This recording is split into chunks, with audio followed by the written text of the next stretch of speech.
নমস্কার বন্ধুরা, আমি সুশোভন। আপনারা দেখছেন আপনাদের প্রিয় চ্যানেল অদ্ভুত অথচ বাস্তব। আজকে আমরা এমন একটা মহাজাগতিক ও বৈজ্ঞানিক সত্য নিয়ে আলোচনা করতে যাচ্ছি যা আগামী দিনে পৃথিবীর সমস্ত মেগা পাওয়ার ব্লকের ক্ষমতা এবং সমীকরণ বদলে দেবে। আন্তর্জাতিক রাজনীতি বা জিওপলিটিক্সের খেলায় একটা নিটোল বাস্তব সত্য রয়েছে।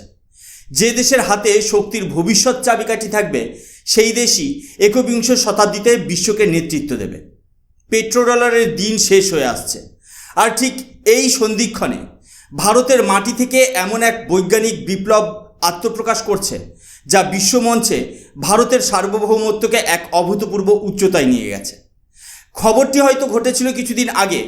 আমার এই বিশেষ ভিডিওর আপডেট আনতে কিছুটা দেরি হলো, কিন্তু যে বিষয়ের গভীরতা এত ব্যাপক তাকে তাড়াহুড়ো করে নয়, বরং পুঙ্খানুপুঙ্খ বিশ্লেষণের মাধ্যমে বোঝা অত্যন্ত জরুরি। কথাটা খুব পরিষ্কার।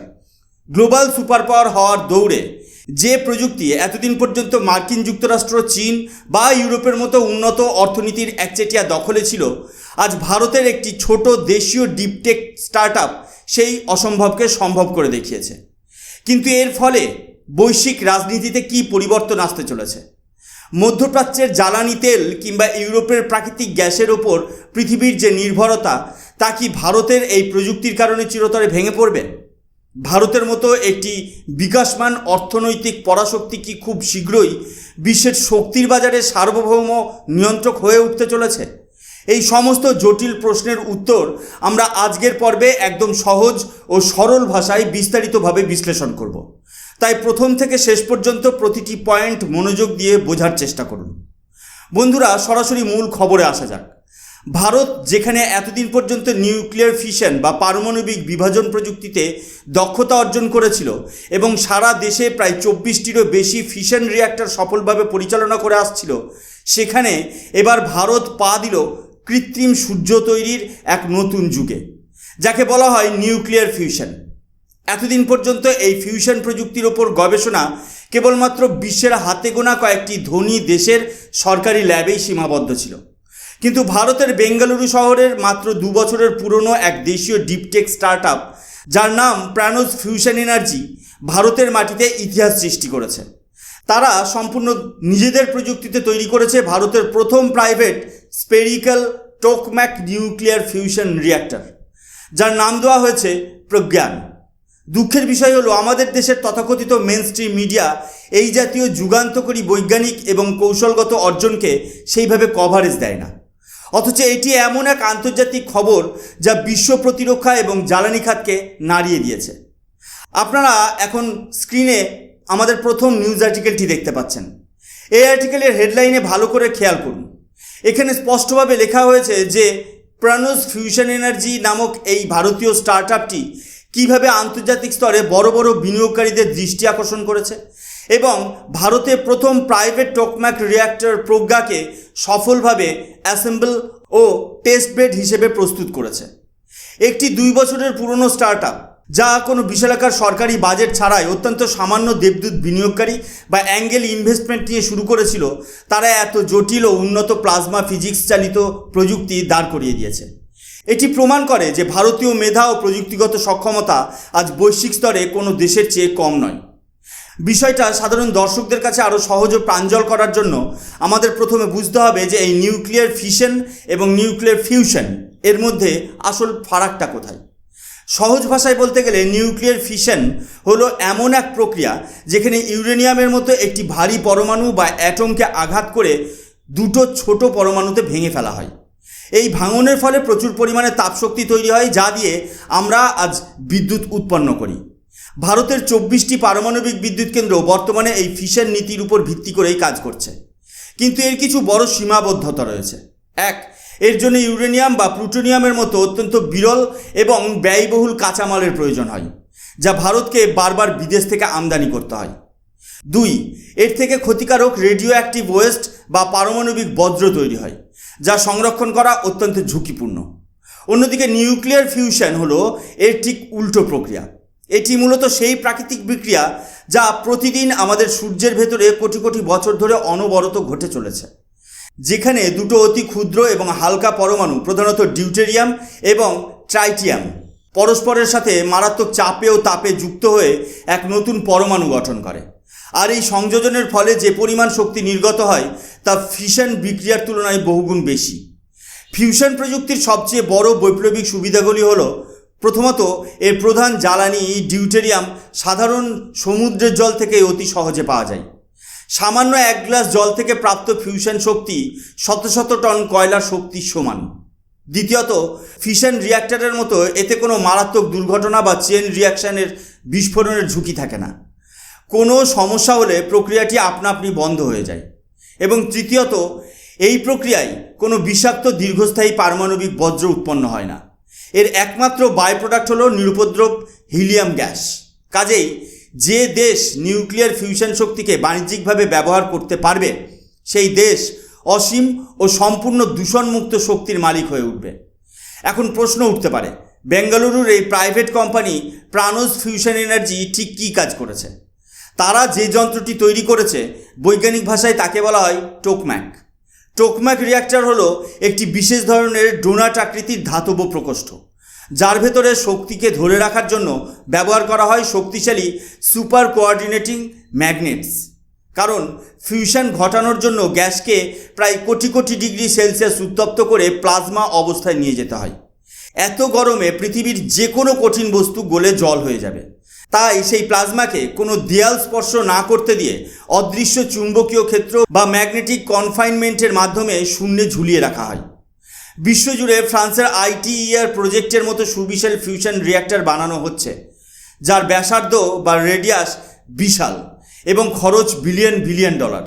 কিন্তু ভারতের প্রজ্ঞা রিঅ্যাক্টরের বিশেষত্ব হলো এর কম্প্যাক্ট লো অ্যাসপেক্ট রেশিও স্পেরিয়াল ডিজাইন। এটি আকারে অনেক ছোট, অনেক কম খরচে নির্মিত এবং অত্যন্ত কার্যকর।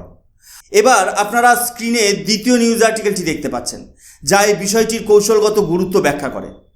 এই আর্টিকেলের সারসংক্ষেপ খেয়াল করুন। আর্টিকেলে খুব সুন্দরভাবে ব্যাখ্যা করা হয়েছে যে প্রজ্ঞা রিঅ্যাক্টরটি মূলত একটি টেস্ট বেড হিসেবে কাজ করবে।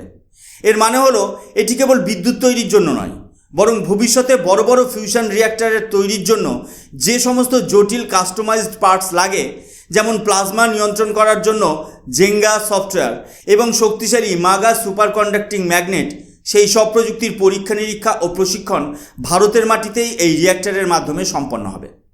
আগে ভারতের গবেষক ও ইঞ্জিনিয়ারদের এই ধরনের পরীক্ষা চালানোর জন্য আমেরিকা বা ইউরোপের ওপর নির্ভর করতে হতো। আজ এই ডিপট্যাক রিঅ্যাক্টর তৈরি হওয়ার ফলে ভারত প্রযুক্তিগতভাবে আত্মনির্ভর হয়ে উঠেছে। আপনাদের মধ্যে অনেকে মনে করতে পারেন, ভারত সরকার কি ফিউশন প্রযুক্তিতে পিছিয়ে আছে? একেবারেই না।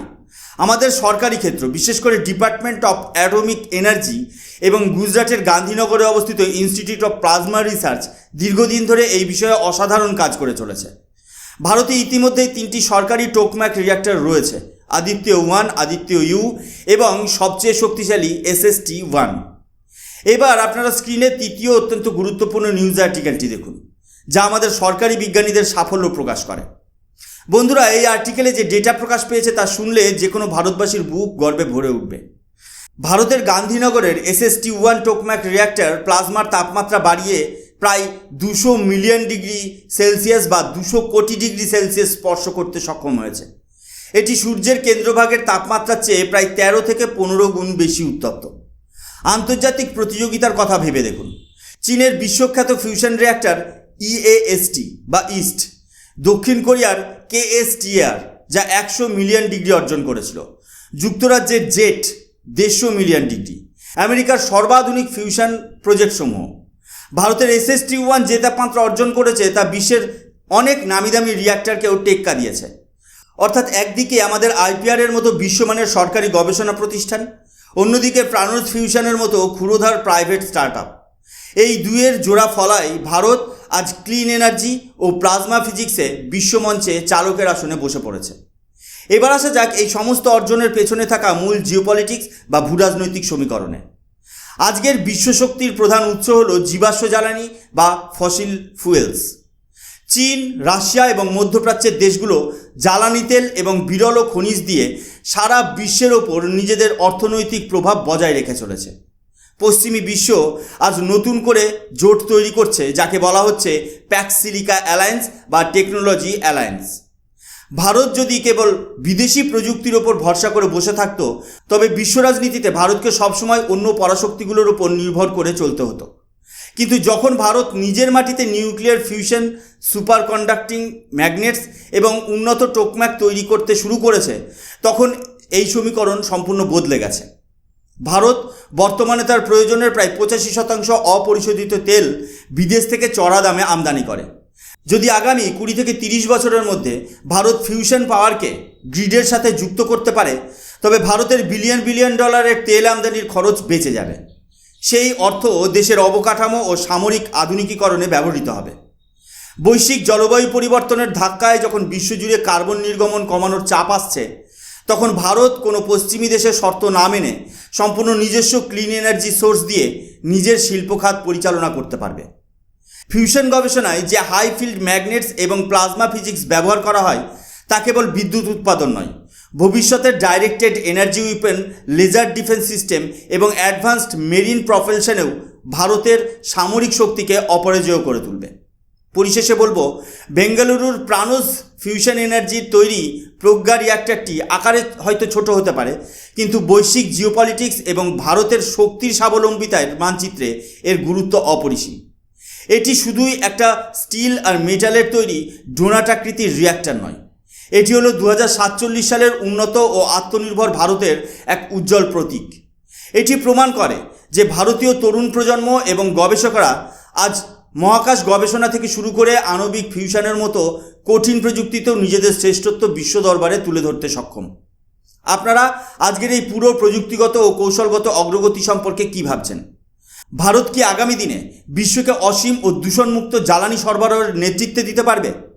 আপনাদের মূল্যবান মতামত অবশ্যই নিচে মন্তব্য বা কমেন্ট সেকশনে লিখে জানাবেন। যদি আজকের এই বিশ্লেষণাত্মক প্রতিবেদনটি আপনাদের ভালো লেগে থাকে তবে ভিডিওটিতে লাইক দিন এবং বন্ধুদের সাথে শেয়ার করুন।